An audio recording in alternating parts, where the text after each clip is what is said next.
Dot line और shape के बाद हम जिस important visual element of design का जिक्र करेंगे वो है साइज़। आइए जानने की कोशिश करते हैं कि साइज़ दरअसल है क्या और ग्राफिक डिज़ाइन के अंदर इसकी क्या इंपॉर्टेंस है।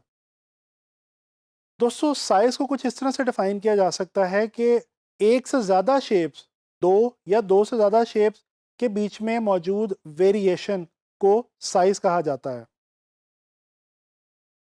दोस्तों, साइज़ वैसे तो आम तौर पे किसी भी शेप या ऑब्जेक्ट का हुआ करता है, लेकिन इसका सही अंदाज़ा हमें दरअसल उस वक्त होता है जब एक से ज़्यादा चीज़ों को हम आपस में कंपेयर करते हैं।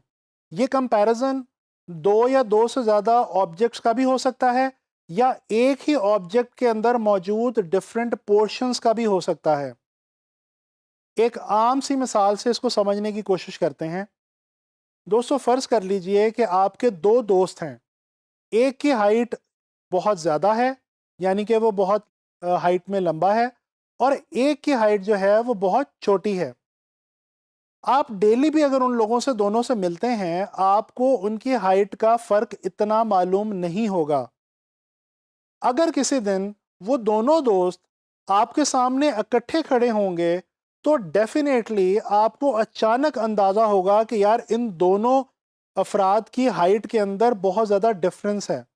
तो मालूम ये हुआ कि साइज़ के बारे में, चाहे वो किसी इंसान के जिस्म का हो या वो किसी भी ऑर्गेनिक या नॉन ऑर्गेनिक चीज़ का हो, एक्चुअली हमें उस वक्त सही अंदाज़ा होता है जब हम उन दो या दो से ज़्यादा चीज़ों का या उस एक चीज़ के पोर्शंस का कंपैरिजन करते हैं। एक और मिसाल को देख लीजिए।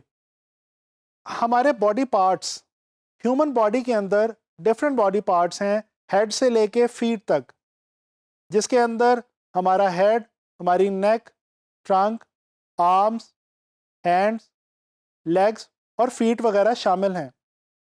दोस्तों, अगर हम किसी भी ह्यूमन बॉडी को एज अ होल देखें और ऑब्जर्व करने की कोशिश करें, तो हमें मालूम होगा कि हर ह्यूमन बॉडी के अंदर हेड का और उसके लिहाज से ट्रंक का और उसके लिहाज से फीट का या लेग्स का एक अपना कंपैरिजन मौजूद है, एक अपनी वेरिएशन मौजूद है।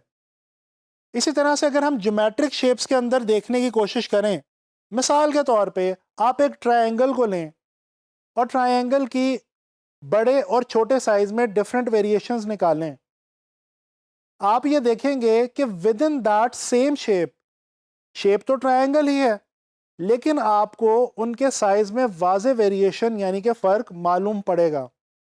तो पता ये चला कि साइज को जांचने के लिए कंपैरिजन बहुत इंपॉर्टेंट चीज़ है। दोस्तों, साइज ग्राफिक डिज़ाइन में करता क्या है? साइज ग्राफिक डिज़ाइन में अट्रैक्शन पैदा करता है। इसके अलावा चीज़ों को ऑर्गेनाइज करने का काम करता है, और इसके अलावा बाज़ औक़ात किसी भी चीज़ के फंक्शन को जस्टिफाई करता है। कुछ डेली लाइफ एग्जांपल से देखने की कोशिश करते हैं कि साइज ये तमाम काम किस तरह से करता है। दोस्तों, अट्रैक्शन की बात अगर की जाए, तो हमें बीइंग ह्यूमन बीइंग बहुत ऊंची और लंबी इमारतें बहुत अट्रैक्ट करती हैं। इसी तरह से बाज़-औक़ात राह चलते हुए आपको कोई छोटा सा जानवर या कोई छोटा सा फूल या कोई छोटी सी पड़ी हुई चीज़ ज़मीन पे बहुत अट्रैक्ट या अपील करती है। यानी कि चीज़ें जब साइज़ में बहुत बड़ी या बहुत छोटी हों, तो वो आपको अट्रैक्ट करती हैं। इसी तरह से अगर हम किसी भी ग्रुप ऑफ पीपल का ग्रुप फ़ोटो खींचने की कोशिश करें, तो सबसे पहला काम हम क्या करते हैं? फोटोग्राफर सबसे पहले ये रिक्वेस्ट करता है कि कम हाइट वाले लोग आगे की तरफ आ जाएं और ज़्यादा हाइट वाले लोग पीछे की तरफ चले जाएं। बेसिकली उस वक्त फोटोग्राफर कर क्या रहा है? वो साइज और हाइट के मुताबिक ऑर्गेनाइज करने की कोशिश कर रहे हैं उन लोगों को। इसके अलावा एक और एग्जांपल देखिए। फर्ज कर लीजिए कि आपको अपनी फैमिली के लिए एक कार परचेज करनी है। आपकी फैमिली के ग्रुप ऑफ पीपल जो है वो 5 से 7 लोग हैं। डेफिनेटली आप जब मार्केट में जाके अपनी फैमिली के लिए गाड़ी देखना शुरू करेंगे, तो आपकी कोशिश ये होगी कि आप वो गाड़ी खरीदें जिसका साइज इतना हो कि आप अपनी 5 से 7 लोगों की फैमिली को उसमें इजीली अकोमोडेट कर सकें। तो बेसिकली एक हमारा डिसीजन गाड़ी परचेज करने का ये भी साइज पे डिपेंड कर रहा है, या इन अदर वर्ड्स साइज जो है वो हमारे इस डिसीजन को जस्टिफाई कर रहा है। अगर प्योरली ग्राफिक डिज़ाइन के हवाले से बात की जाए तो ग्राफिक डिज़ाइन के अंदर भी साइज जो है वो अट्रैक्शन भी पैदा करता है, चीज़ों को ऑर्गेनाइज भी करता है। चीज़ों को ऑर्गेनाइज करने के हवाले से एक बहुत ही बेहतरीन मिसाल देखिए। गौर से कभी न्यूज़पेपर और मैगज़ीन को पढ़ने की कोशिश करें। आप देखेंगे कि जो सबसे इम्पॉर्टेंट लाइन होती है यानी कि हेडलाइन, उसका साइज सबसे बड़ा होता है। उसके बाद सेकंड नंबर पे इम्पॉर्टेंट जो टेक्स्ट होता है उसका साइज उससे कदरे कम होता है, और उसके बाद जो डिटेल टेक्स्ट होता है यानी कि बॉडी टेक्स्ट, उसका साइज इन दोनों से कम हुआ करता है।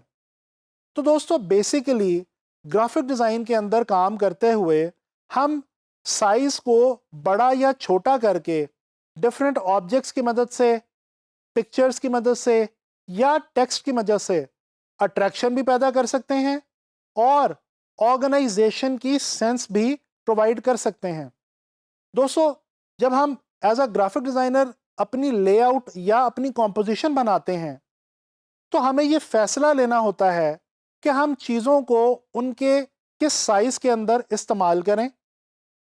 इस फैसले की बुनियाद पे हम अपने डिज़ाइन के अंदर ब्रेक भी दे सकते हैं, मुख्तलिफ एलिमेंट्स को फिट इन भी कर सकते हैं और इसी तरह डेप्थ या पर्सपेक्टिव भी बना सकते हैं। दोस्तों उम्मीद है कि आप लोगों को साइज़ के हवाले से समझ आ गई होगी। नेक्स्ट लेक्चर के अंदर हम इंशाल्लाह ताला स्पेस के हवाले से बात करेंगे।